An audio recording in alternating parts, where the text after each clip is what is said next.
Hey, have you ever noticed how your New Year's resolutions eventually turn into this heavy feeling of guilt you just don't want to touch?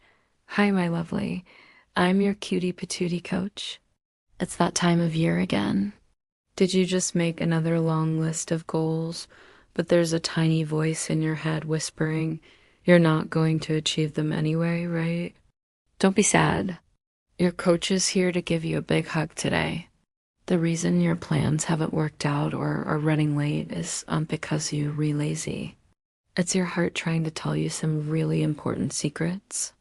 Today, in the next 10 minutes, we're going to move those heavy stones that are holding you back, one by one. The reason we suffer is that we turn our New Year's plans into expectations. A wise source tells us, the degree to which you expect is the degree to which you are stressed. An expectation is actually a hidden demand. It comes from a feeling of not having enough or needing something desperately. When you tell yourself, I must lose 20 pounds this year or I must make a ton of money, it's like planting a ticking time bomb in your heart. If you don't achieve it, you start blaming yourself.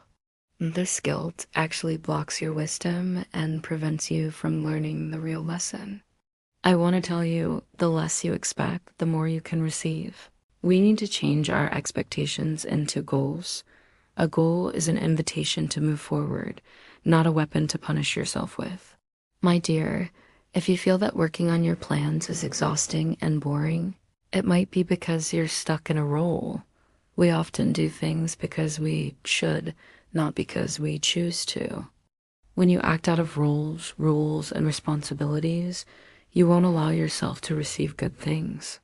That's why your plans always feel incomplete, because you've turned yourself into a laborer, and a laborer can't enjoy the rewards. I'm going to give you a magic spell. Choice replenishes our energy. Try changing I should do to I choose to do. When you fully commit to your choice, you'll discover a freedom of commitment. This will make your plans feel light and easy. This might sound a little strange, but sometimes you control things because you can't stand it when they're too good. We sometimes sabotage our own plans because we're subconsciously afraid of life after success. We're scared that if things get really, really good, we won't be able to handle it, or we might even lose ourselves. This is what we call self-sabotage, because we fear that greater success will demand greater sacrifice. I want to pat you on the shoulder and say, there are huge rewards for you when you give up control. Don't be afraid of happiness. Your happiness is the best gift you can give to the world.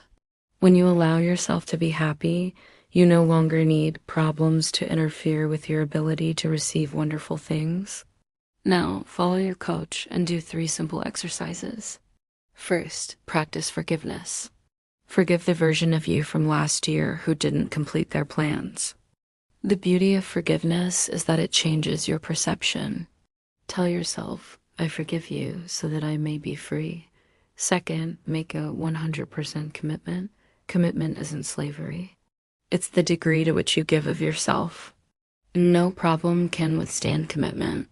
When you're 100% in, doors will open and luck will find you. Third, live in the present moment. Fear only exists in the future. It's impossible to feel afraid in the now. Don't worry about whether you'll fail in the future. Just feel the love and action of this very moment. My dear, a New Year's resolution is like a seed. If you squat next to it every day, stomping on the soil with the pressure of expectation, the seed will suffocate. I want you to be like a gentle gardener. You plant the seed, your goal, and then you give it sunlight, which is self-love, and water, which is action.